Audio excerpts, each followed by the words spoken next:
Alright, so this was Through the Valley of Shadows. Started on the Binge watch last half of the series. Such Sweet Sorrow was next. That's a two-parter. And that's the finale.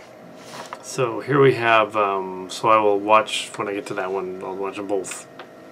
And then do their review. So, Through the Valley of Shadows is about the ship going, the Discovery going to Borath, the Klingon monastery, and meeting up with Vok and Tyler's son, and then the D7 shows up with Muriel on it, and they go to the planet where somehow the Klingons have time crystals or something, which they kind of explained earlier, but it didn't make sense. And they're like Doctor Who Time Lords, basically, on Borath. I didn't know they were, because in Next Generation they were not.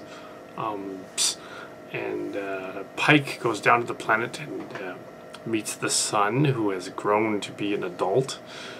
Because that Klingon rapid aging is incredible. And he shows him a vision of Pike scarred by radiation burns during a battle. And he was able to get the time crystal, basically, and return to the ship. Meanwhile, Burnham and Spock go to the Section 31 ship to discover the really obvious, like, bait and switch thing by the control thing to trap them. Like, one of the control destroyed the life forms of the ship, but one of them is in a spacesuit that's captured. That's a classic alien trope thing. Also goes back to Species and a number of other things. Also, a little bit of the instantly grown son is right out of something called Ice Pirates from the 80s. That happened at the end of that one. So we were expecting the Space Herpy to show up from Ice Pirates. That was a nice nod to the Pike that's scarred for radiation burns from the Menagerie, the two-part redo of the cage from the classic Trek. The chair is a little different. It is odd that this is more like a Mac front piece on it, or a Nintendo. But that was just a scene, like a vision, for sure. It profoundly affects him and everything. So it's like yeah, yeah, because he's in like a space wheelchair. So yeah, they don't actually do that to Pike in this story, but they show a vision of it. You see, they just give him the time crystal because he sees this experience. So he takes the time. What is it? Time crystals. Doctor Who sort of crossed with Dark Crystal, crossed with a number of other things. Fantasia, maybe a little bit. Maybe the Never-Ending Story a little bit. I'm not sure how that would work.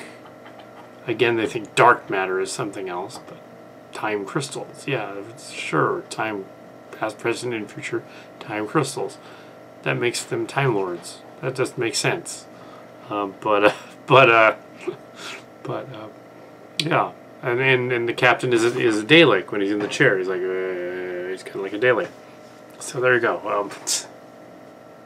No, he was trying to be Doctor, but it wasn't. But it was a vision only, so they could change that. The story ends with them threatening to evacuate Discovery and self-destruct because the control thing is coming. Well, the part that was really obvious earlier was, well, yeah, the one survivor from the ship is obviously the alien, the attacker Borg thing or whatever.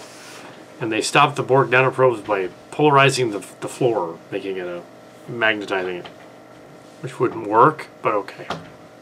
And so yeah, so a number of things wouldn't work unless it's silly Trek, and then it would. It was okay, yeah, but the super aging child thing was kind of odd. So the albino is his son, but yeah, it still doesn't work. If the Klingons have time travel, they would have defeated like everybody immediately by using the time travel. Well, we're stuck. Anyway, so they're Yeah, next is going to be the other one, the finale. Yep. This is not a very long review because it's pretty much all there. It's just weird. It was all right.